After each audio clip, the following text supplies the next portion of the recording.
दिशा और आयान की प्रेम कहानी कॉलेज के दिनों से शुरू हुई थी। दोनों के बीच प्यार इतना गहरा था कि वे एक दूसरे के बिना किसी भी पल की कल्पना नहीं कर सकते थे। कॉलेज की लाइब्रेरी में साथ पढ़ाई करना, कैंपस में घूमना और शाम को एक दूसरे से मिलने के लिए इंतजार करना, यह सब उनकी रोज की जिंदगी का हिस्सा था। उनका रिश्ता धीरे धीरे इतना मजबूत हो गया था कि हर किसी को लगता था कि वे हमेशा एक दूसरे के साथ रहेंगे। लेकिन जीवन ने उन्हें ऐसा मोड़ दिया कि उनका प्यार एक नए संघर्ष का रूप ले लिया। जब दिशा को पता चला कि वह आयान के बच्चे की मां बनने वाली है, तो उसने खुशी से यह खबर आयान को दी, यह सोचकर कि वह भी इस खुशखबरी को सुनकर उतना ही खुश होगा जितना वह खुद है। लेकिन आयान का रिएक्शन देखकर दिशा चौंक गई। आयान के चेहरे पर घबराहट और चिंता का भाव साफ दिख रहा था। उसने एक पल के लिए भी दिशा की ओर ध्यान से नहीं देखा, बल्कि झुंझलाकर बोला, तुम यह सब जानबूझकर कर रही हो, मैं इस स्थिति में नहीं हूँ। दिशा को समझ नहीं आया कि आयान ऐसा क्यों कह रहा है, क्योंकि उसे तो लगता था कि उनका रिश्ता इतना मजबूत था कि वे इस समस्या का हल मिलकर निकाल सकते हैं। आयान ने दिशा पर आरोप लगाया कि वह जानबूझकर ऐसा कर रही है, जैसे वह अपने भविष्य के लिए उसे फंसा लेना चाहती हो। यह सुनकर दिशा का दिल टूट गया। वह हैरान और परेशान थी कि जिस आदमी पर उसने अपना दिल खोला था, वही उसे इस तरह से छोड़ देने की सोच रहा था। उसने आयान से कहा, मैंने तो कभी नहीं सोचा था कि तुम मुझसे इस तरह बात करोगे, लेकिन अगर तुम्हें लगता है कि यह मेरी चाल है, तो मुझे कोई आपत्ति नहीं है। लेकिन आयान ने एक कदम और आगे बढ़ते हुए कहा कि वह अब दिशा के साथ नहीं रह सकता। दिशा को यह सब बहुत कष्टकारी था, लेकिन उसने खुद को संभाला और यह तय किया कि वह अपने बच्चे को अकेले पालने का साहस जुटाएगी।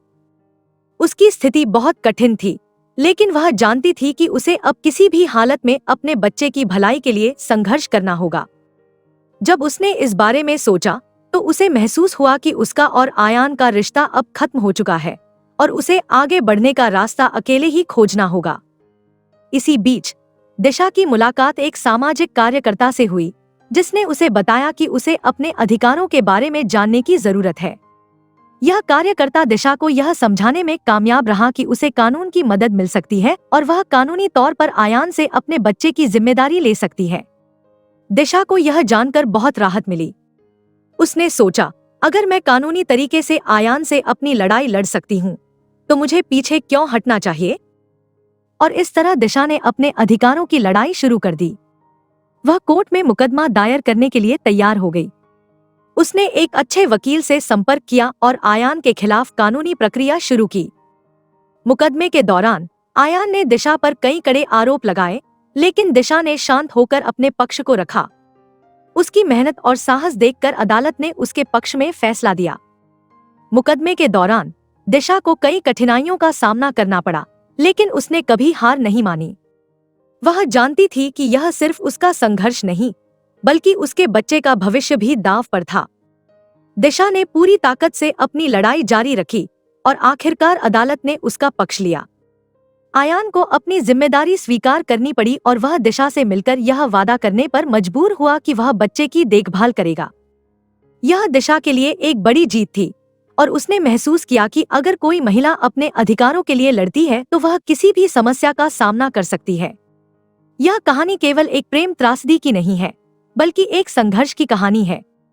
यह दिखाती है कि एक महिला अपने अधिकारों के लिए संघर्ष कर सकती है और उसे उसके अधिकार मिल सकते हैं, चाहे जीवन में कितनी भी कठिनाइयां क्यों न हों। दिशा ने यह साबित कर दिया कि वह अकेले भी अपने बच्चे को पालने और उसकी सुरक्षा के लिए हर मुश्किल से लड़ सकती है। दिशा का संघर्ष किसी और महिला की कहानी से अलग नहीं था। यह कहानी उन सभी महिलाओं की है जो अपने अधिकारों के लिए खड़ी होती हैं और समाज में समानता की आवाज उठाती हैं। दिशा ने न केवल अपनी जिंदगी को एक नई दिशा दी, बल्कि समाज को यह संदेश दिया कि महिलाएं भी अपने हक के लिए लड़ सकती हैं और उनके पास आत्मविश्वास और साहस होता है। यह कहानी केवल एक इंसान की नहीं, बल्कि हर उस महिला की कहानी है जो अपने परिवार के लिए, अपने बच्चों के लिए और खुद के लिए संघर्ष करती है। दिशा ने यह सिखाया कि जब तक हमें अपने अधिकारों के लिए लड़ने की शक्ति है, हमें कभी भी हार नहीं माननी चाहिए। इसने यह भी दिखाया कि किसी भी रिश्ते में, चाहे वह कितना भी गहरा क्यों न हो, जब दूसरे व्यक्ति की ओर से कोई अन्याय या धोखा होता है, तो हमें अपने लिए खड़ा होना चाहिए। दिशा ने दिखाया कि जीवन के सबसे कठिन समय में भी हमें अपनी पहचान बनाए रखनी चाहिए और अपने बच्चों की भलाई के लिए हर संभव प्रयास करना चाहिए। दोस्तों, आपको हमारी आज की ये कहानी कैसे लगी, हमें कमेंट करके जरूर बताएं। अगर कहानी अच्छी लगी तो वीडियो को लाइक करें और अपने दोस्तों के साथ भी शेयर करें। मिलते हैं अगली वीडियो में एक नई कहानी के साथ। धन्यवाद।